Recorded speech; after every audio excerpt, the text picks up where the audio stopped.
Welcome to Conversation with Lady Gold Diggers. This is 00J Love. We want you to like and subscribe. Welcome again. It's going to be part two of Ladies Conversation, Grown Women's Talk. But today we got a king. Hey. We got a king. We're going to get a perspective of a king and a queen. And we're going to share some personal background information. We're learning about our chef Keith, Mark Keith. We're learning about him. Welcome. So what we just left off on is what I'm trying to understand is while your first wife was pregnant and she went back to Houston with her family and the church life wasn't really there, wasn't present, your prayer life was kind of coming apart into shambles. Let me ask this first though. When you were with your family in Louisiana and you were in your ministry, did you pray over the family at all times and things? Did you and her pray quite often? What does that look like? Absolutely. What did that look like? At that time, I mean, we were praying every day. Mm-hmm. I mean, like, hard praying, you know. I mean, that was kind of just, that's all I knew, you know. So we were, definitely the prayer life was there. As I said, at some point, there was no prayer life. You know, we kind of just was out there in the streets. Okay, when you went to Houston. So you were 10 toes in Louisiana, you was prayed up, you had your business, she wasn't working at that time. She wasn't working, she was with your family, y'all had your own spot though. Then you moved from there, got your own spot in Houston where everything cost so much more. Yep. And you was trying to balance your checkbook, but you also, first year of marriage, live with another family. Yeah, we lived with some friends. Live with some friends to share that rent and everything, those bills and everything that looked like. Like, comment, subscribe. To kind of, so was that a problem at the time, living with another person, trying to get to know her, you and her trying to get to know each other, because this is new, y'all were living together, y'all were married, and you got other people. Yeah, so let's go back to how that argument that we had. Oh. Actually, so we ended up taking in her sister, which was a teenager. We were just 19 and 20. So and I think her sister was like 14, 15 at the time. It's your teenage sister-in-law. So there were some things we had to end up getting her, and that was part of what we had a big argument about that I talked about earlier. And so it was kind of like an interference, and you know, we didn't even know each other, you know, well. And so when we bring other people into that dynamic, it makes things like 10 times as hard. Bad. So you had that interference, and then so you shifted down there. So I'm trying to see, with no covering and all that stuff, you didn't really. So when you was in Louisiana, y'all prayed together all the time. Now you're in Houston, you are not or are praying together. No, I think everything kind of Blew up. yeah, when we moved to Houston, because I think part of your destiny has to do with your geographical location as well. Because you can be in the wrong place, you know, and that will affect everything that you do. So, which is why it's important to, you know, pray and ask God for the guidance of where you are supposed to be, you know. And so I think that was a big major part of why things didn't go well for us at all. Because I didn't pray. I don't think I didn't put any prayer in there. I just knew my wife was gone, I was having a baby, and I wanted to be there. Be there with your baby. Okay. So we're in Houston. Has she had the baby before we go into the club, or she has not had the baby before we go into the club? I'm just trying to So the club came after. Okay. So I don't think we had started by the time we had the first baby. I don't think we were like at the club stage then. The club stage didn't come till probably after the second baby. You know? Okay, after the second baby was here. Right. And y'all was like. Yeah, we were in there. We were in there. Okay. So what does that look like? Paint me the picture. That looked like a fish out of the water. Okay. You know, so you know how you kind of you know that you're not supposed to be doing something, you know. And I was just like, you know, I was in there knowing that I shouldn't have been in there, you know. I'm trying to figure out who got who to go. How did you all get in there? Was it the people y'all was staying with at one time? So we going to party? How did you get in the club? How did the doors open to the club? Well, I think we had, at that time, we had another set of friends Okay. that we started going The to. friends, okay, to being the club. around certain, Yes. not that you can't be around some people, but I always tell my husband, watch out who you're with, because we teach our children, don't get any friends. Be careful of who you surround yourself with. And I tell my husband, I'm a grown man, it's for us as adults too, because there is peer pressure as adults. And, Yeah. and I don't drink, and they like, oh, I'm gonna drink. Look, I don't need no alcohol. I get on my own pot. And it's peer pressure as adults to drink. It's peer pressure. I don't do no smoking. I don't even want to be around people. Marijuana, cigarette smoke, hookah. What's this other smokeless? They come out, oh, this is okay. Every time I look up, they sucking it in.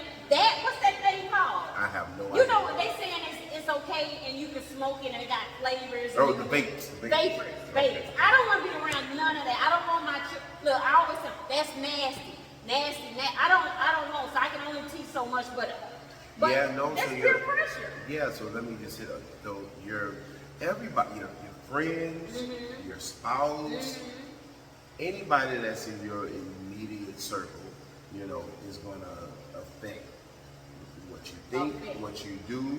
You know what I mean? And so either those people are going to influence you, or you're going to influence them. You Yeah. know? Either way, it can go either way. That's right. If I'm going to church Sunday morning, I'm saying, y'all coming with me? No, we don't want to come. I'm going to church Sunday morning, y'all come with me? No, we don't want to come. Eventually, I'm going to miss one or two, slowly but surely, and then, you know, either you get it together or you don't. So you had some friends, some new pair of friends that came into your life, and It wasn't new. okay, they've been there, but y'all wanted to try what they was doing. Okay, come on. I think we all wanted to try it. So it was my best friend, one of my best friends growing up, and one of her high school best friends, and I think we all kind of just got together and said we just wanted to wild out. Okay, so what ended up becoming a destruction, if you don't mind sharing?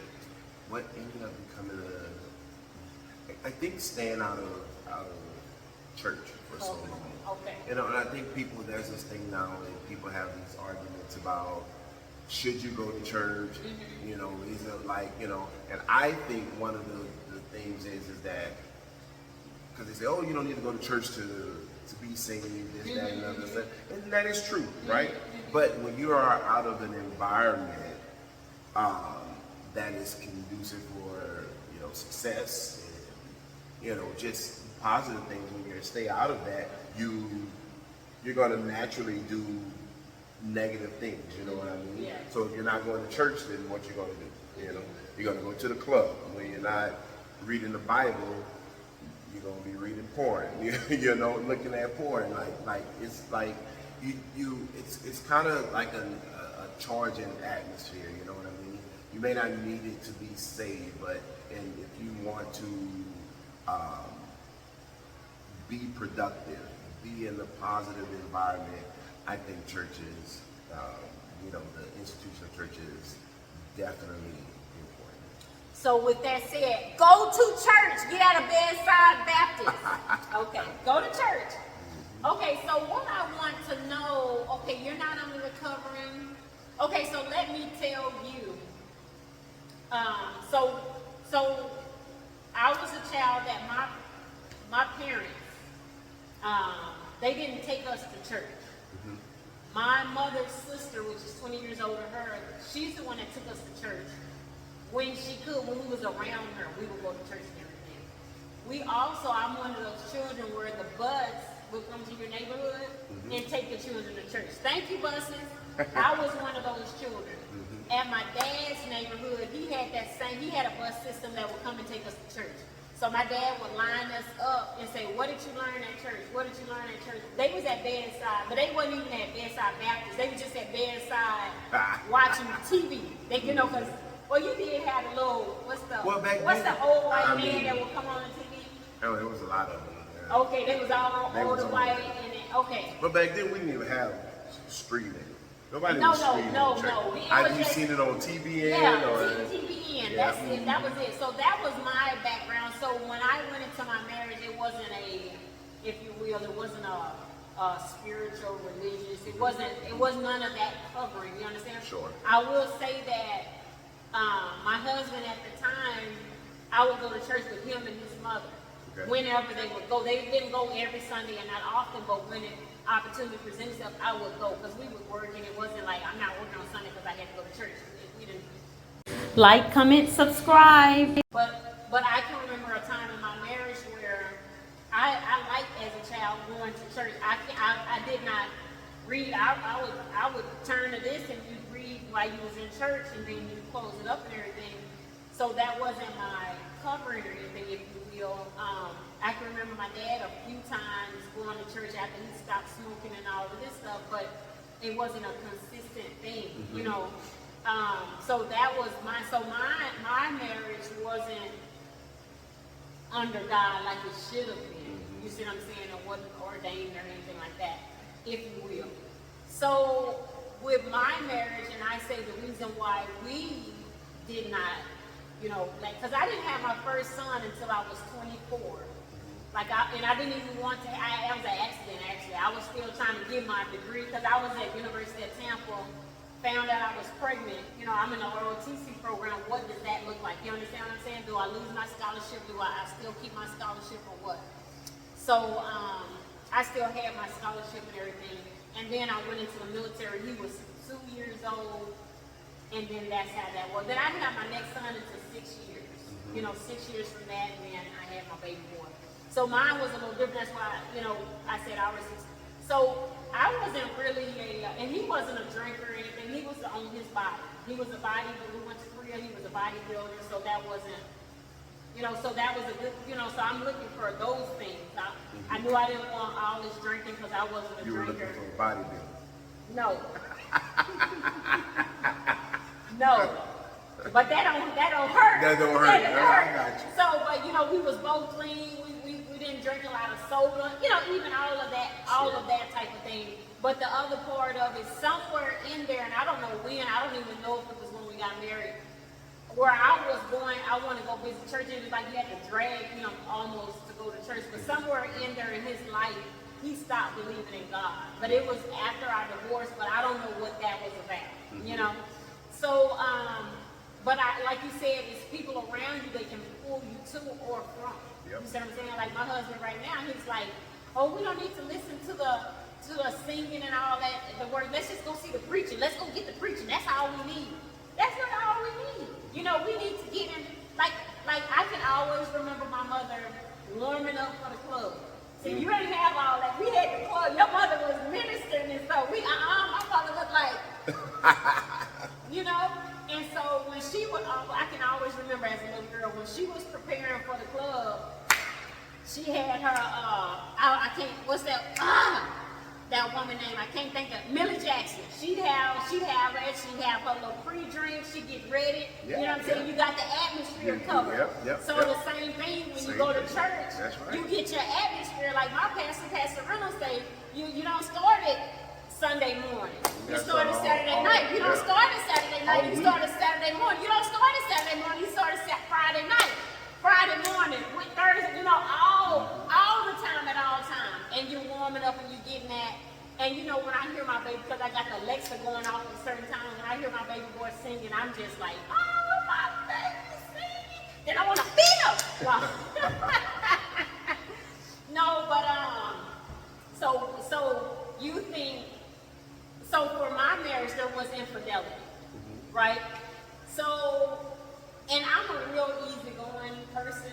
Like, I'm not getting ready to smell different body parts to see if you was with somebody, and I'm not gonna look up crevices or whatever. I'm just, I might slowly take note, because I got a little naivety, because I don't want to do that. I want you to say what you're gonna do and do what you say you're gonna do, you know?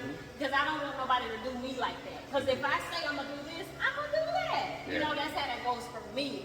So, you know, there was infidelity, and I'm going to say a certain amount of time after being caught, then I had a little infidelity infidelity on my end too. For both of you guys. Yeah. So it wasn't just, oh, Jamaica's so innocent. But my thing is, I knew something shifted.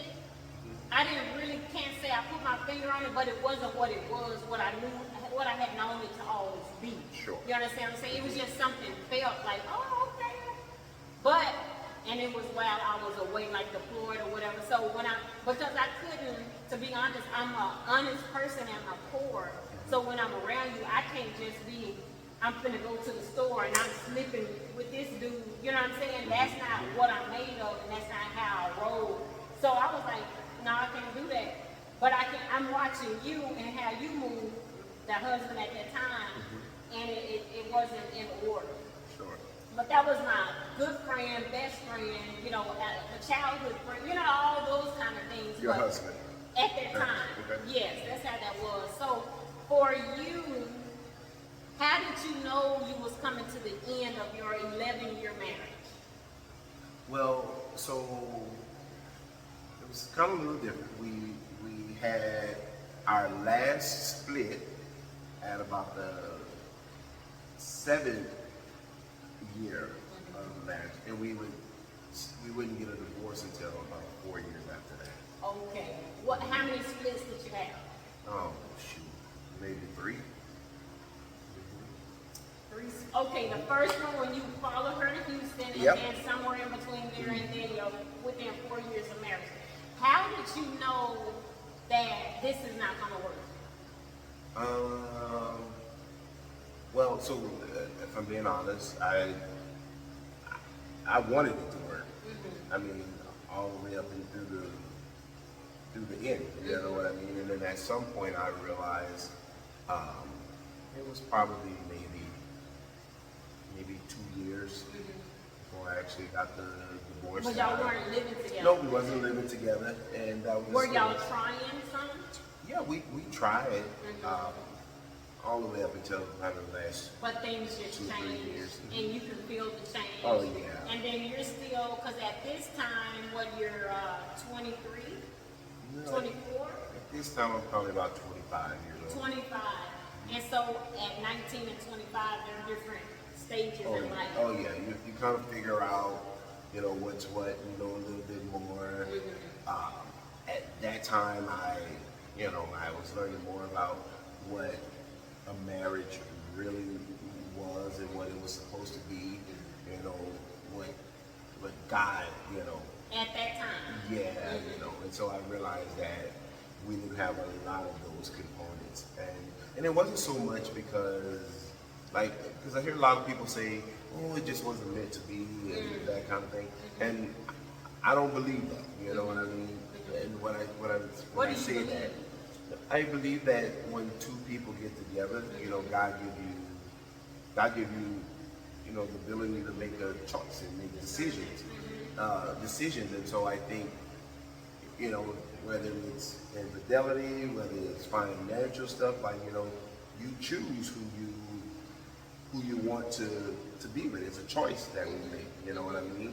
And I believe when you do come together, because the Bible says that marriage is honorable, and, you know, in the sight of God. So when you come together, you get married, and you equally yoke, God honors that marriage, you know what I mean? So it's about the choices that you make when you're in the marriage, you know what I mean? So I don't even, now today, I don't even believe so much about that, is that this one person that, you know, God has for you, or, you know. You say you do or don't? I don't. Uh-huh. You know, like I said, I think it's a matter of a choice. It's a matter So of, with saying that, do you believe in soulmates? no. Okay. No, I don't believe in soulmates. No. I believe in two people coming together, making a choice, saying we're going to be together, and living it out according to the way the Bible says. And I think it works out like that. Okay. Now, for me, when I say soulmate, you know, that's a hard thing, because people say, oh, I found my soulmate. I remember I was in the military and I was talking to this one gentleman, and he said, I found my soulmate. I know this is my soulmate. And I swear to you, it's either 2 days or a week later, he said, I'm leaving her, I'm getting a divorce. And I said to myself, which I didn't say to him, I thought that was your soulmate. So for me, I believe there may be a soulmate out there, and I'm not even saying it might not even be a spouse. It could be like that great friend, you know what I'm saying? It might not be a marriage, you know what I'm saying? But I believe it is so hard. Honestly, that's what, to find a soulmate. I believe people are just saying, oh, that's my soulmate. Y'all ain't a soul and y'all ain't a mate nowhere in there. I'm just saying, so I don't know, that's just like saying I found somebody that look exactly like me. Although they're not your twin, they can look, but how long, and it could be at a different stage. Because I've seen somebody that looked exactly like me, and I just accidentally ran into them, no relation, no nothing, and I was like, oh my God, you know? But, so I'm just saying, there could be a soulmate. I don't think it's necessarily a spouse. For me, I just think it could be a great friendship, you know what I'm saying? It could be other things and not like, oh, I gotta be with that person. Yeah, so I think it's when you decide to marry somebody, every single day you have to say, I do again. You know what I mean? Like, I do again. yeah, you know, and it's every day because, I mean, you might not be happy with that person all Sometimes the not time. like a person. Yeah, and it's true. And so you have to make the conscious choice to say, I do every day, through sickness and health, better for worse, till death do us part. And that's Every what day. it is. Every single day, you have to make that choice. Okay, you said something that I'm very interested in getting to know. You said at that time I didn't know what a marriage required or what a marriage looked like. So tell me now, with your grown king self, what does a marriage look like for you? Literally, I mean, it literally means doing it the way that God designed us to be. So if we go into like Ephesians and all those scriptures in the Bible, it literally lays out how you're supposed to, me as a husband, how I'm supposed to treat my spouse. You know what I Lay mean? me something out. Right, so it's you. So for me, it's number one, I have to have my relationship with God, right? That's the first thing, right? So if I have my relationship with God, Who is you? and You as the man? as or- the man, okay. right? And as for men, like we play a major role in how our marriages go. You know what I mean? Because if we're not right, then the whole family is doomed. Yeah. You know what I mean? Yeah. And so that looks like, as a man, I am following all of the commandments of God, and you know, all of that stuff will trigger down into your marriage. So now, if I'm living for God, if I'm following the commandments of God, I'm going to treat my wife right. You know what I mean? I'm going to be faithful to my wife. You know what I mean? All of those things. And so I think it's one. So for me, it was making sure I have a strong relationship with God in order to have a successful marriage. Because what I didn't do, what I realized back then when I got married, I had a relationship with ministry. And so there's a big difference in having a relationship with God and having a relationship with ministry. You know what I mean? And so, a relationship with ministry and a relationship with God. That's a lot right there. Yes. And so I think a lot of us, we do ministry very well, we do church very well, but we really don't have the foundation of having a relationship with God. And so I think that affects everything. And so just a little bit more on the marriage is that, like I say, you're going to treat your wife, you're going to treat your family, I think, based upon the way you have a relationship with God, you know? And so that's the premises of it all, you know what I mean? And then from there, you're honoring each other, you know? Honoring each other. What does that look like? So, integrity, you know what I mean? That's one of the things. Say what you mean Yeah, and mean what you say. Say what you mean. doing the things that you wouldn't do and not doing the things that you wouldn't do in front of your spouse. You know what I mean? And so it's just having to living a life of integrity, living a life of saying, hey, you know, when I'm not with you, I'm still going to honor you. You know what I mean? When you're not with me, you're still going to honor me. You know what I mean? Mutual respect.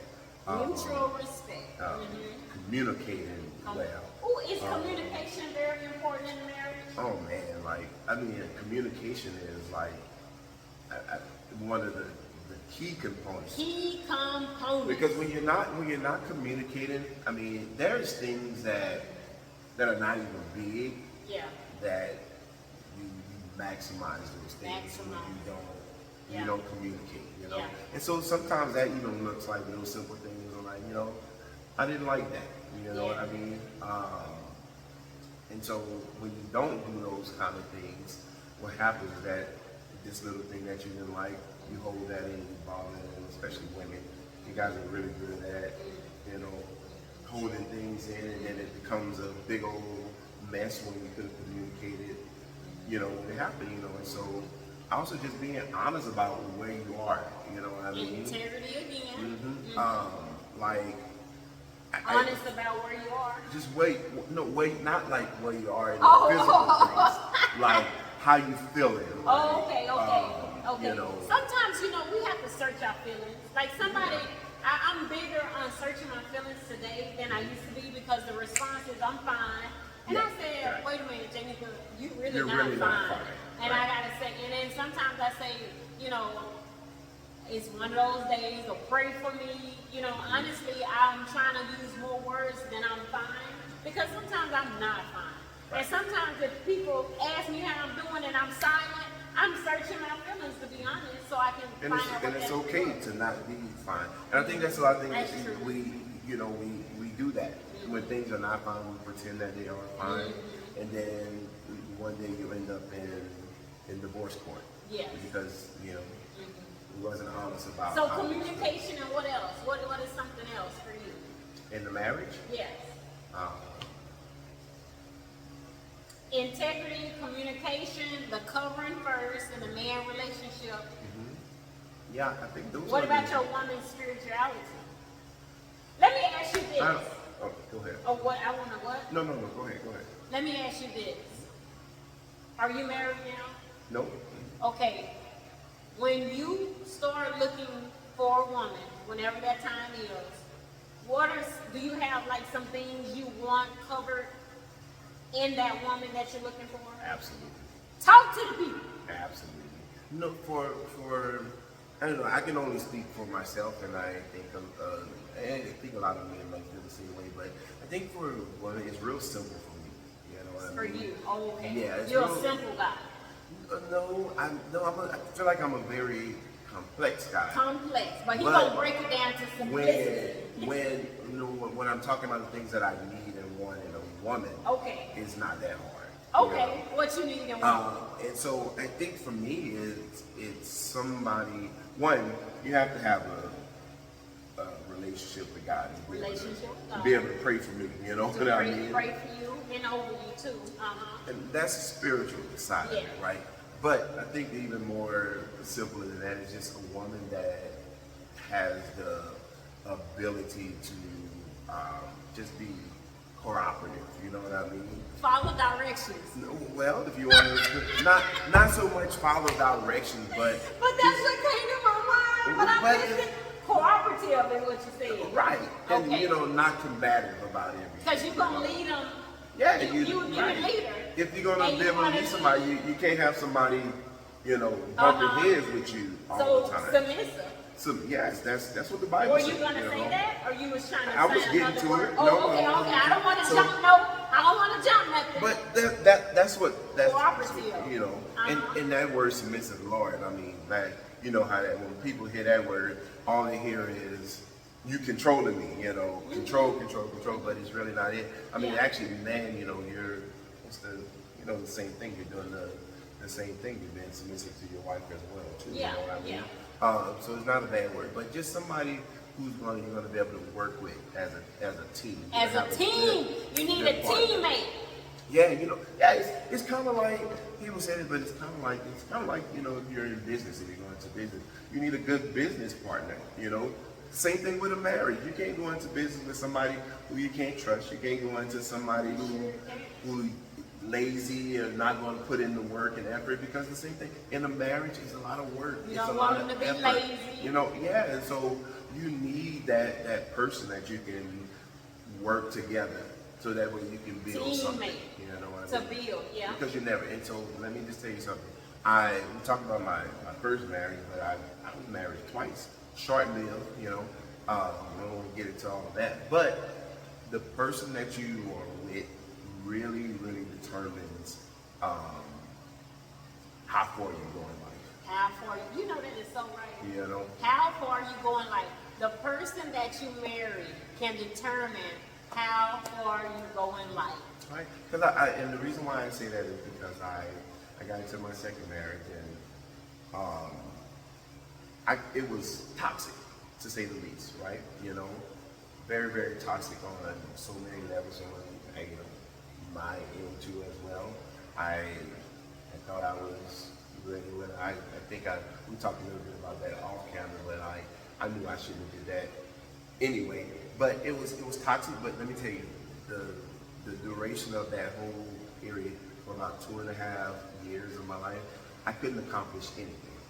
I couldn't do anything because I was so focused on trying to make this marriage work. You know what I mean? And so all of my time and my energy was spent fighting. Oh, yeah. And you couldn't get your business to go on because you was We couldn't kind of do being anything. held back That's right. and stagnant in something else that you could have propelled Correct. with a strong spouse, partner, teammate. Yeah, somebody. And could have taken it further than where you were. But different challenges right there in the home, you couldn't be all that you could be. And God have made you Listen, if you can accomplish anything in a toxic, like I'm talking like for real, like accomplish something in a toxic relationship, I want to know the secret, What's the secret sauce? because it ain't nothing, Okay. Because you're gonna spend your time fighting and arguing and putting out fires, and when those fires come that you need to put out, the ones you're not gonna have no energy and That's strength right. to That's do true. that. You won't have energy and the strength to do that. So let me ask you, since you dwelled into that, let me ask you, how long was it between your first divorce and your second marriage? So I might probably 2 years. 2 years. But you felt like you went. So what made you say I want to marry her? She was my type. Was she spiritual? I- Your type had changed? no. At 24, 25, did your type change? Yeah. So at that time in my life, She it was bang, bang, bang. Oh, that's So at that time in my life, I think I was like, it was more so about image. It was more so about what looked nice. But your first one looked nice too. Well, so that was what I'm saying is that like, you have this like, it looks good on paper. Right, You know what I right. mean? And so the second marriage, it looked really good on paper. You know what I mean? She and just sometimes- wasn't spiritual, or she didn't read the Bible. But you No, that's not what it was. Were you back into I had got back into the where you ministry needed to be at the time. or where you wanted to be? It was good. I wouldn't say that, but things had really took a shift. Progressed to back to where the basics. Okay. So yeah, and then so with that, people like everybody told us that we shouldn't do it, and we were What your determined. mother say? My mama didn't say much of anything. Okay, we ain't gonna put all that. No, you right. But you right. but no, so people told us that we shouldn't. I was at that point. You kind of go to this like you're trying to make something work and prove the naysayers wrong. You know what I mean? Yeah. When you already have that deep feeling down inside that you know you shouldn't have done That it gut anyway. feeling. Right. It could have been the Holy Spirit even saying Yeah, something too. You and just so never know. the reason, and back to that, I mean, this is not off topic, but a good point to make. Any relationship that you get in, you see all of the red flags within, in my opinion, within the first 3 months. Okay. And then what ends up happening is that like you want something so bad to where you ignore all You the override red- all them jokers. red We flags. gonna keep going fast. Yeah.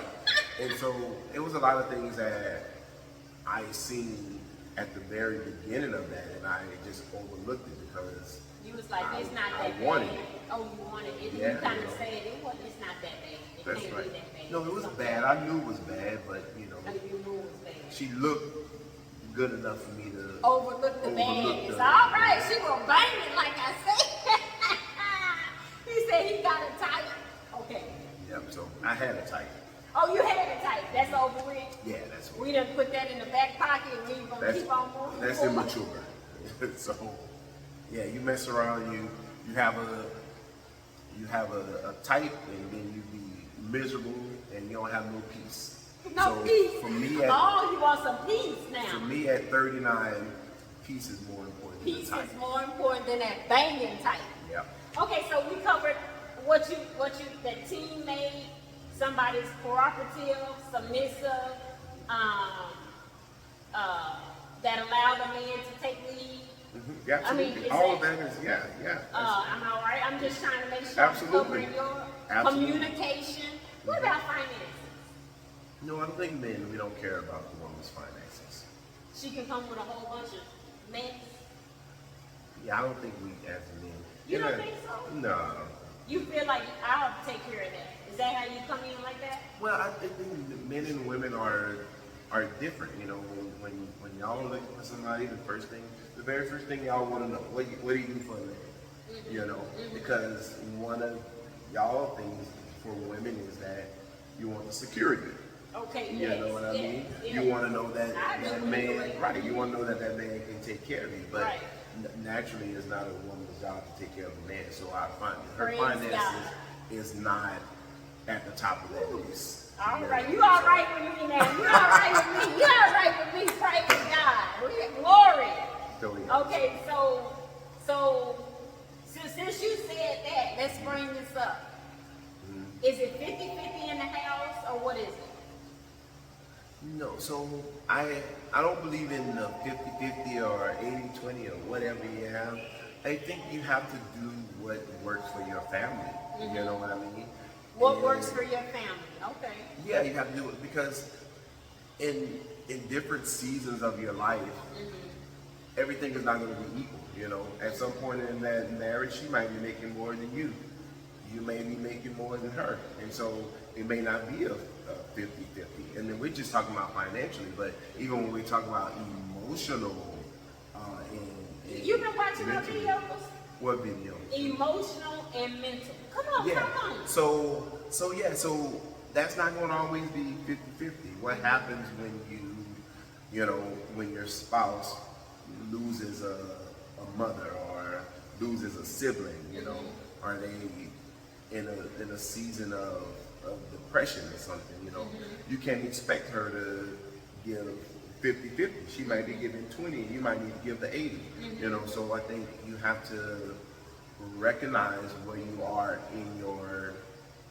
in that season of your life, and you give that accordingly. You know, but I think the goal should always be is for everybody to give their best. You Right. know? And so when you So give your 100%, best, 100%. right, and nobody is lacking on anything. I just saw a video when it said, don't do 50-50. This everybody give 100%. You give 100%, she give 100%. That way, at all times you're covered. And it kind of goes into what you're saying. If you only at 20%, then he don't cover you the rest of it. And if he's at 20%, you can cover him the rest of the way. Because here's the thing. And it's about giving that person that grace when they can't. That grace, cover their, that grace. yeah. When they're going through something that Correct. doesn't allow them mentally or physically or whatever, Yeah. that doesn't allow them To to be able to give. be at their best where they can do it. Because, here's the thing, there was another video that said, and I love this to pieces, because this one man said, I give 50, you give 50. Because to me, that's a roommate, though, I'm just saying.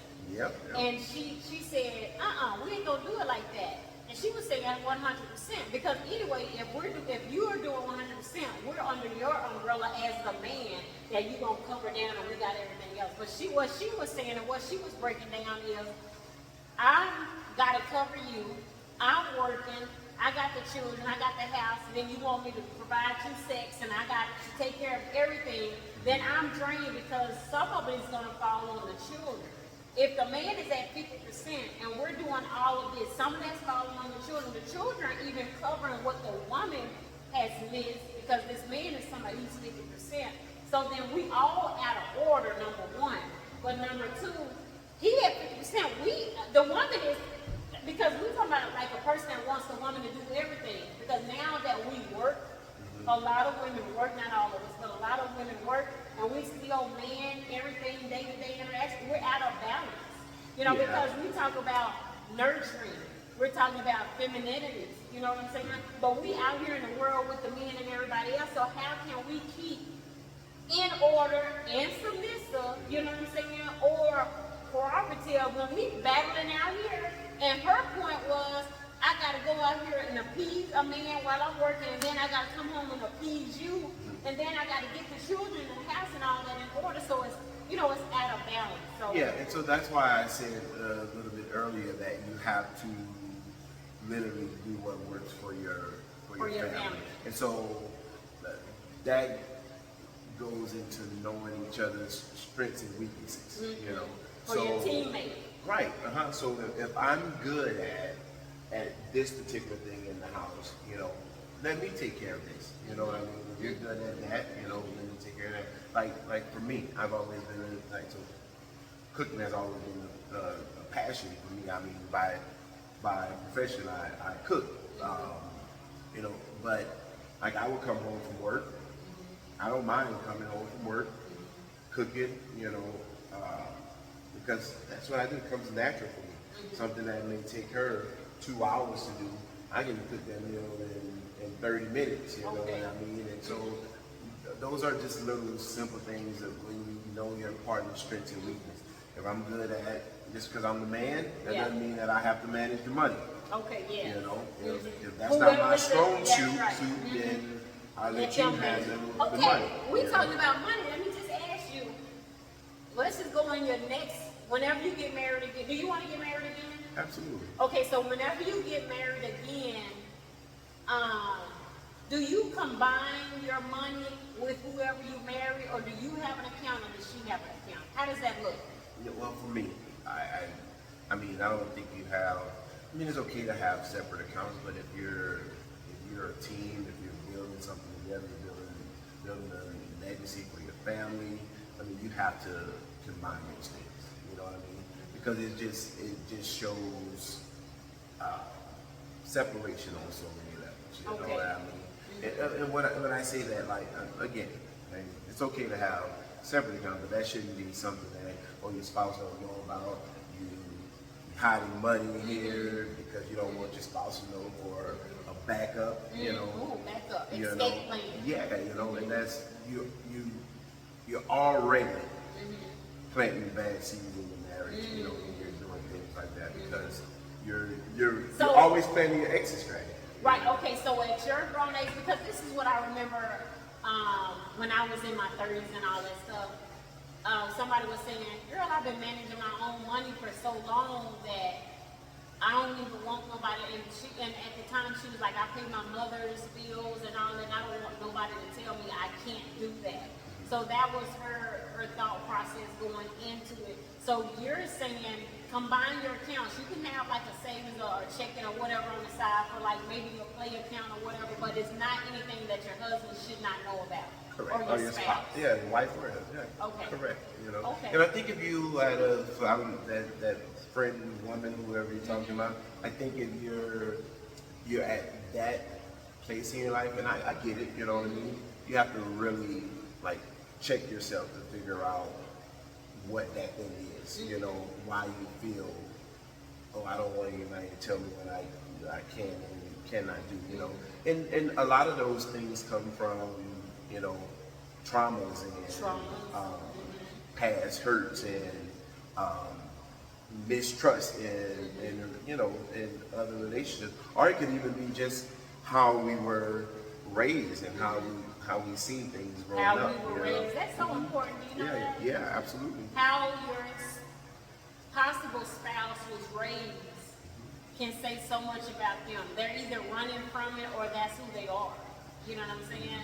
And it's different things. I'm saying if you have people that do drugs in your family, what does that look like? Or people, like they always go to church or have a religious background, what does that look like? Versus what if you don't have a religious background and you say, oh, I can do it, or you fake it for a moment. You know, I'm not going to go to church. You know, Yeah. those are all things also. And also too, that's why it's important to also ask like important questions when you first meet somebody, because you know, for a man, his relationship with his father, you know, his relationship with his mother affects how he's going to be a husband, how he's going to be a father. Same thing with the woman, you know what I mean? It affects how she's going to be in a relationship, the way that she grew up. Let me ask you this question before we wrap it up. Your boys in your first marriage, did they go to counseling? Because you said it affected them. So one of my sons went to counseling. Not all of them. Not all of them, but how did you just choose one of them? Because he was acting out or something? Well, there was different things that he needed to. Did the counseling help him? Yeah, absolutely. Are you glad you made that decision? Do you wish you would have, looking back, had all of them to go to counseling? Yeah, counseling is good on so many levels, you Okay. know. So yeah, counseling never hurts. I mean, and you know, even for me, I still go to counseling. Do you go to counseling? Yeah, When you were absolutely. getting divorced, did you go to counseling then? Not right away. Okay, you went later because you said, okay.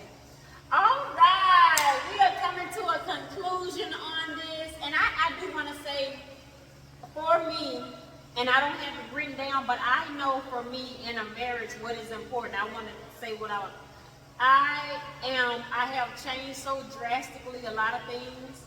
I do believe in God first, and we do want men that's prayed up in a relationship with our Heavenly Father. And I want a teammate. I want financial stability, honestly, because I'm good with money. So let's make it happen. I want good communication. I believe communication, and I believe finances. God is always. But I'm saying I believe, and not but also with that, good communication is so important. Because you don't want to grow bitter, holding things in or back. And like they said, when a woman gets quiet, you don't know where she's going in her mind. Because we're talkative by nature beings, some of us. You know, naturally we are.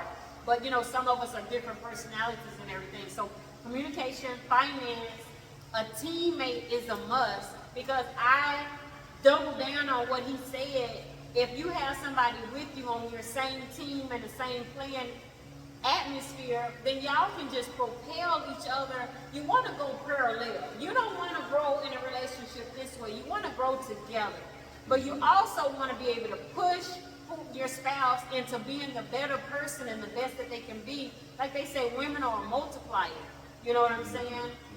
And you want to push her to something, because you might be a man that don't really have that many dreams and aspects and aspirations and goals, but if you're with a goal-minded woman, then support her on which direction she's going. That's how I feel about it. You know, and the same vice versa. But now here's the thing. If two of y'all have dreams, because in my first marriage, you know, he's an entrepreneur, I'm an entrepreneur. It didn't start off like that. Because, you know, that's 16 years in. We in our 30s at this time.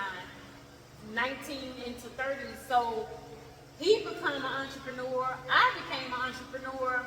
But at one point, I remember building my business, and he was going into business with his mother.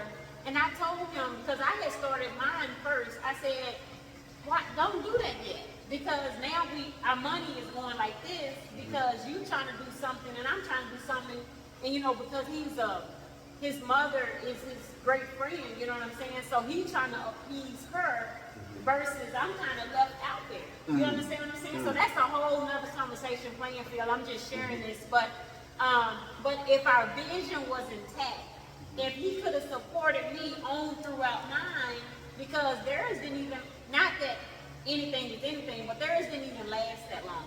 Maybe a year, and theirs went down because it wasn't, he was in one area, she was in another, and he was really the financial person versus her, and things like that. And I think those are the things that you have to talk about, when you come But together. at 19, we didn't even know what we was going to become or be at that time, you know what I'm saying? But at the same time, you have some common sense to where, hold up, just some common sense. Hold up, wait till let me get this, and then, but when you trying to appease, your mother, you the man of the house with her, you know what I'm saying? But your parents gotta respect what you got going on also. That's a whole nother conversation, Absolutely. right? Yeah. Your parents gotta respect what you got going on too. But anyway, we want to thank our king of conversation. So we got king and queen, but this is ladies conversation. Ladies talk, grown women conversation. We're giving you some aspects of a point of view from a man. And there is so much more we could have dwelled in and dived into, but we didn't. But Chef Keys, tell us something that you got going on. Tell us a little bit about what you're doing. Yeah, so for all of you guys that are in the Killeen, Central Texas area, I have a spot here located inside the Soundstage Event Center. We are open every Monday, Wednesdays, and Fridays from 10:45 to 7 o'clock, so you can come and enjoy some great food. What's some of the foods you have? What you have on the menu? So we do a twist of Cajun and soul food. So anything Cajun and soul food, you can come and get from us. We also do catering. Have a thriving catering business if you're looking for catering out there. Also too, if you're watching this and you're in the Central Texas area, we'll be having our comedy and poetry show on the 21st of June. Tickets are $30.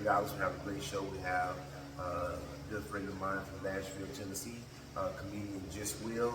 We have Shake the Poet, awesome poet, and also Courtney Rose is going to be with us on that day. So yeah, you can get tickets here at the Soundstage Event Center. Or Monday, Wednesday, Friday. Monday, Come get Wednesday, tickets. Friday, yeah. And yeah, that's just a little bit. Okay, how can I find you? You can find me on all social media, most social media platforms, should I say. We're on Facebook, we're on TikTok, at Chef Marquise or Chef Keys. Q-U-I-S. Q-U-I-S. Chef Q-U-I-S. Yep, or Chef Marquise, M-A-R-Q-U-I-S. All right, and we have it from a king's perspective. Thank you so much. All right, Thank you so much for watching Queen's Conversation, and I had a guest king, this time Chef Keys. But leave us some questions and comments so that we can find out what we're going to talk about on other episodes. Subscribe, 00J Love.